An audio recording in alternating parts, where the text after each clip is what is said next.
बिस्मिल्लाहिर्रहमानिर्रहीम। अस्सलाम वालेकुम।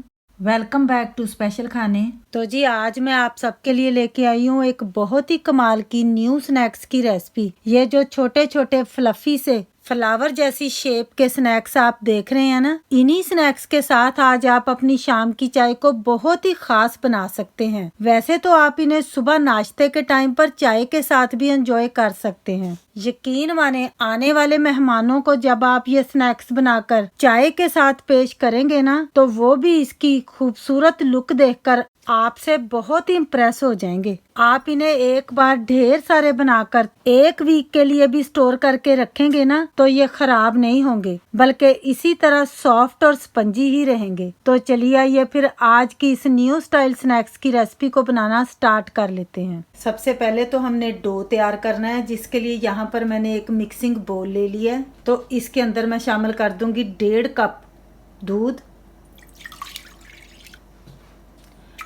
यानी कि 300 ml दूध हमने लेना है। दूध को आपने हल्का सा गर्म करके लेना है, बस छूने के काबिल होना चाहिए। देखिए मैंने फिंगर रख रही हूँ, फिंगर जो है वो बर्न नहीं हो रही। बस इसी तरह का हमने दूध लेना है। और अब हम दूध के अंदर शामिल कर देंगे भर के 1 टेबल स्पून शुगर। अब मैं इसके अंदर शामिल कर दूंगी 1/2 टीस्पून सॉल्ट। अब यहाँ पर मैं ऐड कर दूंगी यीस्ट 1 टेबल स्पून। तो अब हम इसके अंदर ऐड कर देंगे सिरका यानी कि वाइट विनीगर 1 टेबल स्पून। अब हमने सारी चीज़ों को मिक्स कर लेना, अच्छे तरीके से मिक्स करेंगे ताकि जितने भी इंग्रेडिएंट्स हमने डाले हैं ना वो यकजान हो जाएं। जब सारी चीज़ें हमने अच्छे तरीके से मिक्स कर लेनी है, तो यहाँ पर अब मैंने ले लिया है कुकिंग ऑयल। ये हमने डाल लेना है 2 टेबल स्पून। मेजरिंग का आपने ख्याल रखना है। और साथ ही अच्छी खुशबू के लिए चंद ड्रॉप हमने वनीला एसेंस के भी ऐड कर लेने हैं। तो बस अब हम इसके अंदर ऐड करेंगे 600 ग्राम मैदा यानी कि प्लेन फ्लावर। अगर आप कप के साथ इसको मेजर करें तो ये मैंने 5 कप मैदे के लिए हैं। तो इसको हमने छान लिया है, लेकिन इसको हमने थोड़ा थोड़ा करके डालना है, एक ही दफ़ा सारा नहीं डालेंगे। तो बस हमने मिक्स करते जाना है। 2 से 3 दफ़ा करके हम इसलिए ऐड करेंगे कि लम्प्स ना पड़ जाएं। मिक्स करते जाएंगे और थोड़ा थोड़ा करके डालते जाएंगे। इस तरह ना फिर डो को मिक्स करने में आसानी रहती है। नॉर्मल हमने ना सॉफ्ट से मीडियम डो लगाकर तैयार करना है। डो हमारा हार्ड ना हो जाए, तो उसके लिए यहाँ पर मैंने थोड़ा सा ना पानी गर्म करके ले लिया। तो अब मैंने सारा ही मैदा ऐड कर लिया। थोड़ा सा हम पानी डालकर तो इसको अब हम गूंद लेंगे। थोड़ा सा आपको ना स्टिकी सा फील होगा, तो बस आपने फिर हल्का सा हाथ को ना पानी में डिप कर लेना और इसको गूंद लेना। थोड़ी देर में ही ना ये स्मूथ हो जाएगा। बस इस तरह ना हमने मुक्की लगाते जाना ताकि ये इकट्ठा हो जाए और ये स्मूथ हो जाए। बहुत ज़्यादा हमने इसको हार्ड तो रखना नहीं है, इसी तरह का ये ना सॉफ्ट सा ही रहना चाहिए। जितना सॉफ्ट ये डो हम लगा कर रेडी करेंगे ना, उतना ही ज़्यादा ये राइज होगा। तो बस अब ये रेडी हो गया। मैंने वार्म वाटर लिया था 1 कप, तो उसमें से ये आधे से भी थोड़ा सा कम ही यूज़ हुआ है। जब हम आटा गूंद लेंगे, थोड़ा सा हम अपने हाथ के ऊपर ना ऑयल लगा लेंगे और एक दफ़ा सारे डो को ना, सारे आटे को हम यकजान कर लेंगे। देखें अब ये हाथों को स्टिक भी नहीं हो रहा, स्मूथ हो गया है। और इसको ना हमने देखें क्रैक फ्री कर लिया है। इस तरह की इसकी कंसिस्टेंसी लग रही है। तो बस अब हमने ना क्लिंग फिल्म के साथ इसको कवर कर लेना। आप इसके ऊपर कोई लिड भी दे सकते हैं। हमारे यहाँ ना काफ़ी ज़्यादा सर्दी है, तो मैं इसको ना थोड़ा सा कवर कर लूँगी। तो इसको मैं कवर करके वार्म जगह पर ही रखूँगी। बहुत ज़्यादा इसको हमने ना ठंडी जगह पर नहीं रखना। अब यहाँ पर 1.5 आवर डो को रेस्ट देने के बाद माशाल्लाह से देखें इसकी लुक ज़रा चेक करें, कितना ज़्यादा ये राइज हो गया है। तो अब हमने पता क्या करना है, इसको हमने ना ओपन कर लेना है। ये क्लिंग फिल्म इसमें से उतार लेनी है। बॉल इसका देखे कितना भर चुका है। तो बस हमने ना हल्का सा अपने हाथ को ऑयल लगा लेना और हमने इसकी ना सारी एयर निकाल लेनी है। विनेगर डालने से ना ये बहुत जल्दी राइज हो जाता है। तो बस अब यहाँ पर मैंने कुछ ड्राई मैदा भी ले लिया, तो इसको ना हमने सरफेस पर इस तरह स्प्रिंकल कर लेना। और ये अपना डो हमने सरफेस पर ले आना है। अब हमने थोड़ा सा मैदा इसके ऊपर इस तरह स्प्रिंकल और करके तो इसको हमने ना इस तरह इकट्ठा कर लेना है। तो बस अब हम डो को ना 2 हिस्सों में डिवाइड कर लेंगे।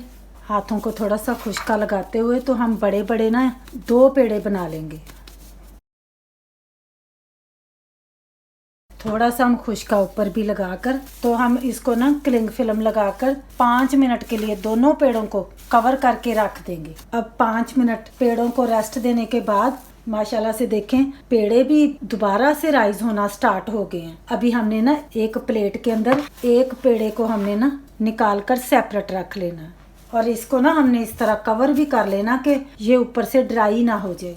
अब इस वाले पेड़े को ना हमने मैदे को स्प्रिंकल करके तो हमने इसको ना हाथ से थोड़ा सा पहले फैला लेना।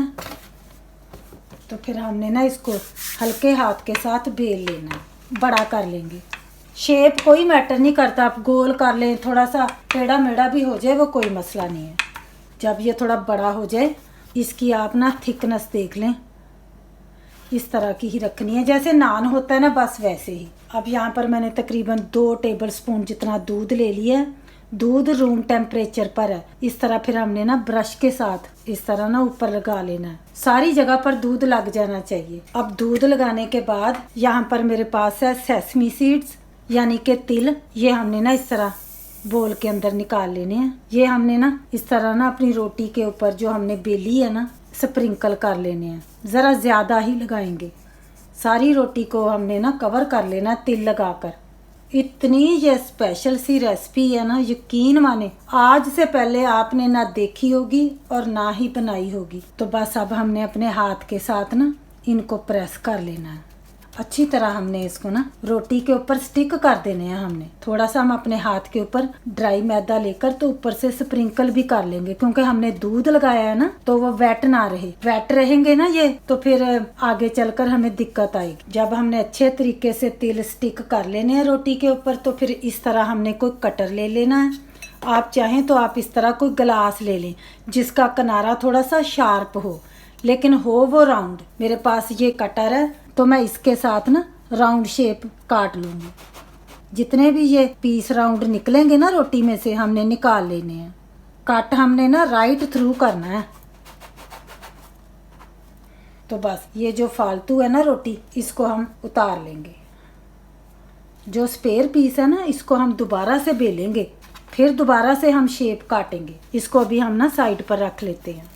अब यहाँ पर मैंने एक राउंड शेप को ना पार्चमेंट पेपर पर रख लिया है और इसके ऊपर इस तरह मैंने एक छोटा सा जार ले लिया है, या फिर किसी छोटी सी बोतल का लिड भी ले सकते हैं। मिडल में उसको रख लेना, इस तरह प्रेस कर लेंगे थोड़ा सा। और हमने फिर नाइफ ले लेनी है। नाइफ के साथ ना फिर हमने इसको ना इस तरह काट लेना है, थोड़े थोड़े फासले पर, जैसे आधे इंच के फासले पर रख कर ना हम इसको काटेंगे इस तरह। पार्चमेंट पेपर पर रख कर जब हम घुमाएंगे ना तो फिर इजी रहेगा। कट हमने ना राइट थ्रू तक इस तरह काटना है इसको, क्योंकि हमने ना इनको जैसे फ्लावर की पंखड़ियाँ होती हैं ना इस तरह फिर हमने इनको ना शेप दे लेनी है। थोड़ा सा खींचेंगे देखें इस तरह और शेप देते जाएंगे। सारे ही हमने इस तरह कर लेने हैं। दोनों हाथों से भी पकड़कर आप इनको ना लीफ की शेप दे सकते हैं। सूरजमुखी की तरह ये फ्लावर बन जाता है इस तरह। फिर बाद में ना हमने ये छोटा सा जार ऊपर से हटा ले। यहाँ पर मैं आपको एक और भी बनाकर दिखा देती हूँ। इस तरह जो हमने छोटा जार लिया है ना उसको थोड़ा सा हम फ्लावर लगा लेंगे, मिडल में रख लेंगे राउंड शेप की। नाइफ के साथ ना फिर हमने आधे आधे इंच के फासले पर रखते हुए ना कट लगाते जाना है। टोटल हमने ना 7 कट लगा लेने हैं। आप 8 कट भी लगा सकते हैं। जितने आप कट्स लगाएंगे ना उतनी ही इनकी ना पंखड़ियां निकलेंगी। ये देखें अब हमने कट लगाने के बाद ना इस तरह इनको ना पंखड़ी की शेप देते जाना है। एक एक कट पीस को लेते जाना है, पंखड़ी की शेप हमने इस तरह देते जाना है। इस तरह घुमाते जाएंगे पार्चमेंट पेपर को और इसको ना इस तरह शेप देते जाएंगे। थोड़ा सा पुल जरूर करना है, वाजिया शेप होनी चाहिए। जब हमने सारी शेप्स देखें इस तरह बना लेनी है तो फिर हम ये जो ऊपर हमने जार छोटा सा रखा हुआ है ना इसको हल्के हाथ से ना इस तरह रिमूव कर लेना है। इसका क्लोजअप लुक देखें, परफेक्ट माशाल्लाह देखें ये बने हैं। बस सारे ही हमने इसी तरीके से रेडी करनी है। अब माशाल्लाह से देखें सारे ही हमारे ब्यूटीफुल ब्रेड फ्लावर बन के रेडी हो गए हैं। अब हमने इनको फ्राई करना है। फ्लावर्स को फ्राई करने के लिए यहाँ पर मैंने पैन के अंदर कुकिंग ऑयल ले लिया था, तो इसको मैंने ना लो से मीडियम फ्लेम पर रखते हुए गर्म कर लिया। बहुत ज़्यादा हमने इसको खोलता हुआ गर्म नहीं करना। अब हमने एक एक फ्लावर लेते जाना है और इनको फ्राई होने के लिए डालते जाना है, लेकिन आपने ना पेपर समेत ही इसको ना इस तरह डाल देना है। तो फिर थोड़ी देर के बाद हमने पेपर को निकाल लेना है। बहुत ही आसानी से फिर इस तरह ना इनकी शेप नहीं फिर इस तरीके से लूज होगी। बस हल्के हल्के ना बबल उठने चाहिए, हल्की फ्लेम ही रखनी है बस हमने। अगर आपको इस तरह इजी लगता है ना तो फिर आप इस तरीके से भी डाल सकते हैं। देखिए हाथ के ऊपर रखकर तो हल्के हाथ के साथ हम डाल सकते हैं। जैसे आपको इजी लगे ना तो आपने बस इनको ना फ्राई के लिए डाल लेना है। अगर आपको इस तरीके से इजी लगे तो आप ऐसे भी डाल सकते हैं।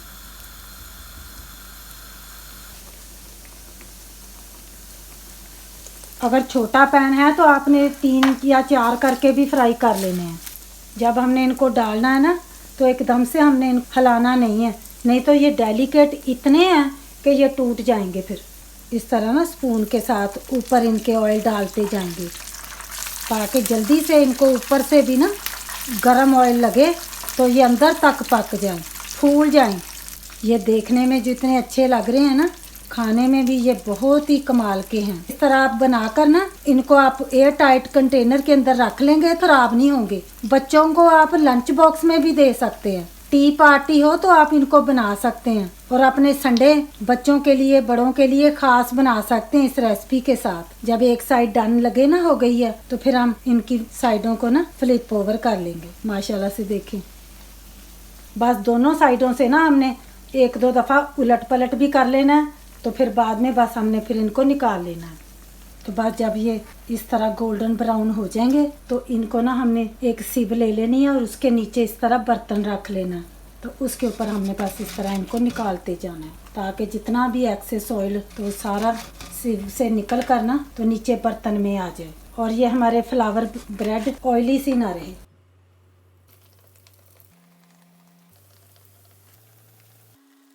इनके फूलने से ही आपको अंदाज़ा लग रहा होगा कि ये माशाल्लाह अंदर से कितने सॉफ्ट और फ्लफी होंगे। अब यहाँ पर मैंने सारे ही फ्लावर ब्रेड रेडी कर लिए हैं। अब हमने फ्लेम को कर लेना है ऑफ। अब यहाँ पर हमारे सारे ही फ्लावर ठंडे हो गए हैं। माशाल्लाह से देखें कितने अच्छे लग रहे हैं। आप इनको एज इट इज़ भी सर्व कर सकते हैं, लेकिन अगर आप बच्चों के लिए इस तरह चॉकलेट स्प्रेड ऊपर लगा लेंगे ना मिडल वाले पार्ट के अंदर तो ये दिखने में और ज्यादा प्यारे लगेंगे और मीठे भी हो जाएंगे, तो बच्चे बहुत ही शौक से खाएंगे। और अगर आप चाहें तो आप इनके ऊपर स्ट्रॉबेरी जैम भी लगा सकते हैं। आपको जो पसंद है ना वो आपने ऊपर लगा लेना। एप्रिकॉट जैम के साथ भी ये बहुत ही नाइस लगते हैं। सॉफ्ट देखें ये कितने हैं।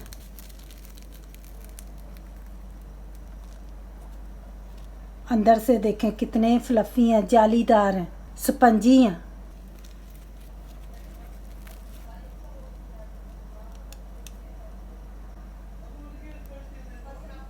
मुझे उम्मीद है कि आज की ये मेरी रेसिपी आपको पसंद आई होगी, तो प्लीज शेयर कर दीजिएगा ज्यादा से ज्यादा फैमिली और फ्रेंड्स के साथ। अब मुझे दीजिएगा इजाजत, दुआओं में याद रखिएगा। फिर मिलेंगे इंशाल्लाह ताला आने वाली मेरी एक बहुत ही खास रेसिपी के साथ। तब तक के लिए ढेरों दुआओं के साथ अल्लाह हाफिज।